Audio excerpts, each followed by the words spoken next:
नमस्कार मित्रों, Shukla ji UP 32 channel में आपका स्वागत है। और आज हम इस वीडियो में बात करेंगे मित्रों, मंदोदरी कौन थी और रावण की मृत्यु के बाद मंदोदरी को क्यों विभीषण से शादी करनी पड़ी। तो इस पे मित्रों हम वीडियो बना रहे हैं। जो लोग नए हो चैनल को सब्सक्राइब कर लें और जो पहले से जुड़े हैं वो लाइक एवं कमेंट अवश्य करें मित्रों। तो हम अपना वीडियो शुरू करते हैं। पुराणों की एक कथा के अनुसार मधुरा नाम की एक अप्सरा भगवान शिव को खोजते हुए कैलाश पर्वत पहुंची। खोजते खोजते जब वह भगवान शिव के पास पहुंची तो वहां पार्वती को ना देखकर शिव को रिझाने का प्रयास करने लगी। कुछ देर बाद जब पार्वती वहां पहुंची तो उन्होंने मधुरा के शरीर पर शिव की भस्म देखी और फिर उन्हें गुस्सा आ गया। पार्वती ने मधुरा को श्राप दिया कि वह 12 वर्ष तक मेढक बनकर कुएं में निवास करेगी। मधुरा को अपनी गलती की कीमत चुकानी पड़ी और असहनीय पीड़ा का जीवन शुरू हो गया।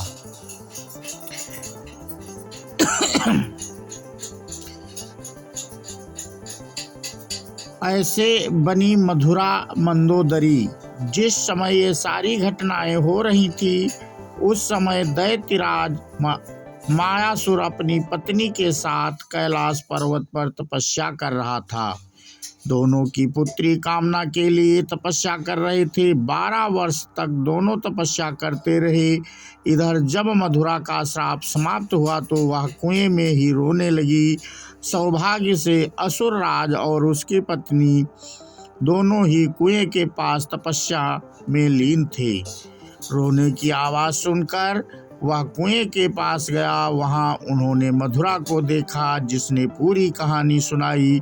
असुरराज ने अपनी तपस्या छोड़ दी और मधुरा को अपनी बेटी के रूप में स्वीकार कर लिया।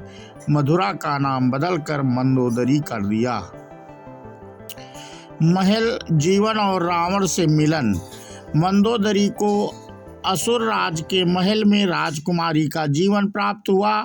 वह अपनी नई जिंदगी में बहुत खुश थी, लेकिन इसी बीच उनके जीवन में रावण का प्रवेश हुआ। रावण मंदोदरी के पिता मायासुर से मिलने पहुंचा। वहीं उन्होंने मंदोदरी को देखा और मोहित हो गए। उन्होंने मायासुर से मंदोदरी का हाथ मांगा। जब मायासुर ने इस प्रस्ताव को अस्वीकार कर दिया तो क्रोधित होकर रावण ने मंदोदरी का अपहरण कर लिया और उसे ले आया। दोनों राज्यों में युद्ध की स्थिति थी, लेकिन मंदोदरी जानती थी कि रावण उसके पिता से भी अधिक शक्तिशाली शासक था। इसलिए मंदोदरी ने रावण के साथ रहना स्वीकार कर लिया। सीताहरण का विरोध। रामायण में मंदोदरी के चरित्र को बहुत ही नैतिक दिखाया गया है। जब रावण ने सीता का हरण किया तो मंदोदरी ने इसका विरोध किया। मंदोदरी बार बार रावण को समझाने की कोशिश करती थी कि दूसरे की पत्नी का अपहरण अपराध है, लेकिन रावण नहीं माना। आखिरकार राम के साथ युद्ध में रावण बुरी तरह हार गया। वह मारा गया और मंदोदरी विधवा हो गई। विभीषण से विवाह। रावण की मृत्यु के बाद भगवान राम ने मंदोदरी को विभीषण से विवाह करने का प्रस्ताव दिया। उन्होंने समझाया कि मंदोदरी का जीवन विभीषण के साथ बेहतर होगा, लेकिन मंदोदरी ने इस प्रस्ताव को ठुकरा दिया। कहा जाता है कि इसके बाद एक बार भगवान राम सीता और हनुमान सहित मंदोदरी को समझाने गए।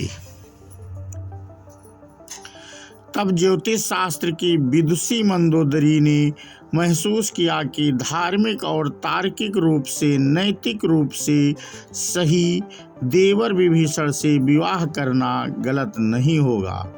यह महसूस करते हुए उन्होंने प्रस्ताव स्वीकार कर लिया। उसकी शादी विभीषण से हुई। हालांकि वाल्मीकि रामायण में रावण की मृत्यु के बाद मंदोदरी के बारे में ज्यादा कुछ नहीं कहा गया है, लेकिन रामायण के दूसरे संस्करण में इसके बारे में बहुत कुछ कहा गया है। विभीषण भी पहले विवाह के लिए तैयार नहीं थे। जब रावण की मृत्यु के बाद मंदोदरी विधवा हो जाती है तो भगवान राम विभीषण को सलाह देते हैं कि उसे अपनी भाभी से विवाह कर लेना चाहिए। यह परंपरा उन दिनों मान्य थी, लेकिन विभीषण से पहले कई रानियां थीं और वह इसके लिए तैयार नहीं थे।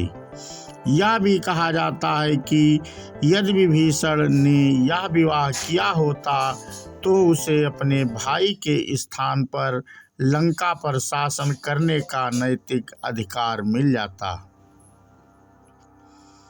हालांकि यह भी कहा जाता है कि यह विवाह पति पत्नी के रूप में शारीरिक रूप से एक दूसरे के साथ यौन संबंध बनाने के बजाय शुद्ध राजशाही से संबंधित था, क्योंकि मंदोदरी भी पति की मृत्यु के बाद लंका में स्थिरता और समृद्धि चाहती थी।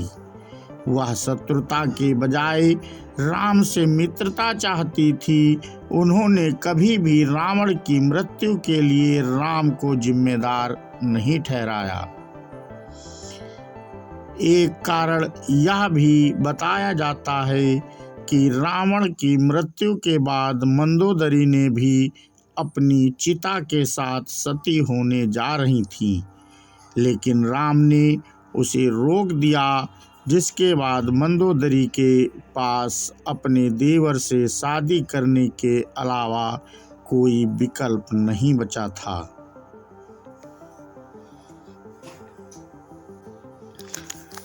तो मित्रों, इस प्रकार से इस कहानी के अनुसार मंदोदरी की शादी विभीषण से हुई, जो श्री रामचंद्र जी और सीता माता और हनुमान जी के प्रयास से हुई, और अपने जीवन में कई सालों तक मंदोदरी ने रावण श्रीलंका पे राज किया मित्रों।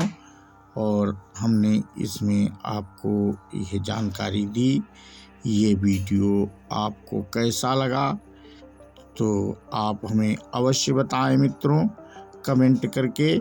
और जो लोग नए हों वो चैनल को जाते जाते मित्रों सब्सक्राइब कर लें, जिससे ऐसे नए नए वीडियो और नई नई जानकारी धार्मिक हमारे वीडियो से आपको मिलती रहे और आप लोग भगवान भक्ति का आनंद उठाते रहें। तो भक्ति वीडियो देखने या सुनने से मित्रों हमें ज्ञान अलग अलग तरीके का मिलता है, और इसमें पढ़ा लिखा होना कोई अनिवार्य नहीं है। हम सुन करके भी ज्ञान को अपने बढ़ा सकते हैं।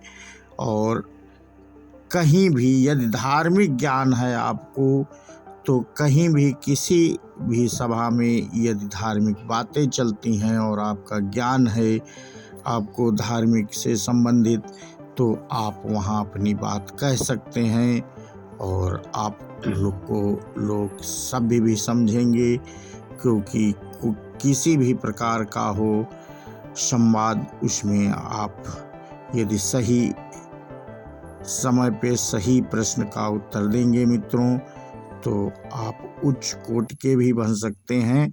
तो धार्मिक ज्ञान मनुष्य के लिए बहुत अनिवार्य है मित्रों, और इसमें किसी छोटे या बड़े से मतलब भी नहीं होता है। तो ये जानकारी हमने आपको मित्रों दी, और हम अपना वीडियो अब यहीं पे समाप्त करते हैं।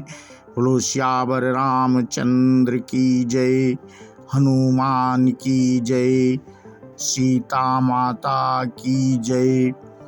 तो इस प्रकार जयकारा लगाते हुए मित्रों हम अपना वीडियो समाप्त करते हैं।